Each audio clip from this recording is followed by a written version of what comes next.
السلام علیکم. آنے والے موضوع سامعین کا چینل پہ ویلکم ہے. Please like and subscribe. کسی ملک پر ایک مغرور بادشاہ حکومت کرتا تھا. وہ ہیرے جواہرات، شان و شوکت اور اپنے جاہ و جلال کے نشے میں بدمست ہے کر رعایا کی طرف سے بالکل غافل ہو چکا تھا، اور اسے ان کی مشکلات اور پریشانیوں کی کوئی فکر نہیں تھی.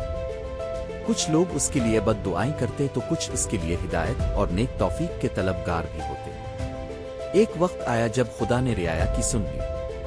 ہوا یہ کہ بادشاہ ایک دن نہایت شان و شوکت سے سپاہیوں کے لاؤ لشکر کو ساتھ لے کر شکار پر نکلا. جنگل میں اسے ایک ہرن نظر آیا. اس نے اس کے پیچھے گھوڑا دوڑا دیا. ہرن کا تعاقب کرتے ہوئے وہ بہت دور نکل آیا اور راستہ بھٹک گیا. وہ اپنے محافظ دستے اور تمام درباریوں سے بچھڑ گیا تھا. ادھر انہوں نے بادشاہ کو بہت ڈھونڈا، لیکن گھنے جنگل میں مایوسی کے سوا کچھ ہاتھ نہ آیا، اور یوں بھی رعایا کی طرح بادشاہ کے سپاہی اور درباری سبھی اس کی اکڑ اور غرور سے تنگ آ چکے تھے.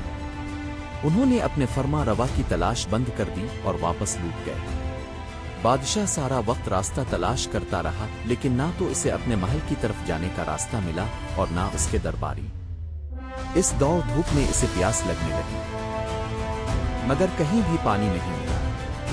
میلوں چلنے کے بعد اسے بہت دور ایک جھونپڑی نظر آئی تو وہ خوشی سے پاگل ہو گیا. اس نے سر پر گھوڑا دوڑایا اور جھونپڑی تک جا پہنچا. وہاں ایک بزرگ بیٹھے عبادت میں مشغول تھے اور ایک طرف کونے میں پانی کا گھڑا رکھا تھا.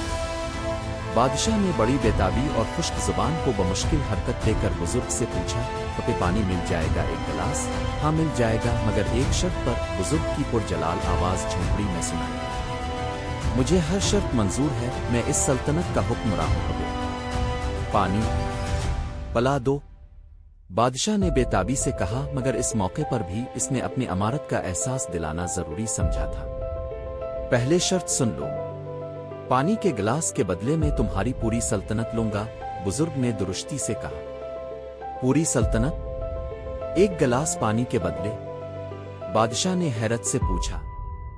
بزرگ نے کرخت لہجے میں کہا، ہاں منظور ہے تو ٹھیک، ورنہ یہاں سے چلے جاؤ اور مجھے عبادت کرنے دو. پیاس کی شدت سے بادشاہ کو اپنا دم نکلتا محسوس ہو رہا تھا. اس نے نڈھال ہو کر کہا، مجھے منظور ہے، اب مجھے پانی دے دیں.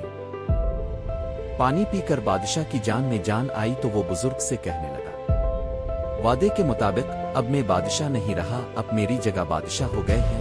اب میرے ساتھ محل چلی اور تخت سنبھال کر مجھے وہاں سے رخصت کرے. بادشاہ کی بات سن کر بزرگ نے مسکراتے ہوئے اور ایک بے نیازی کے ساتھ کہا، جس سلطنت کی قیمت ایک گلاس پانی ہو، اس کی حقیر بادشاہت لے کر میں کیا کروں گا. یہ سن کر بادشاہ بہت شرمندہ ہوا. اسے اپنی اصلیت کا علم ہو گیا تھا اور وہ جان چکا تھا کہ واقعی انسان کے پاس دنیا بھر کے خزانے ہوں یا کوئی بڑی سلطنت، لیکن جب وہ مجبور ہو تو اس کی قیمت ایک گلاس پانی کے برابر نہیں ہے. بادشاہ کے دل سے شان و شوکت اور اپنی امارت کا سارا ذوق و شوق اور ہر آرزو بویا جاتی رہی. اس نے خدا کا شکر ادا کیا کہ آج اسے ہدایت ملی. بادشاہ نے ایک اچھے حکمراں کے طور پر زندگی بسر کرنے کا فیصلہ کر لیا. تب اس بزرگ نے بادشاہ کو گھنے جنگل سے نکالا اور محل تک پہنچایا. اس موقع پر بادشاہ نے بزرگ سے وعدہ کیا کہ وہ اللہ کے بندوں کے ساتھ بھلائی کرے گا اور اپنی رعایا کی خبر گیری کرتا رہے گا. ماخوذ از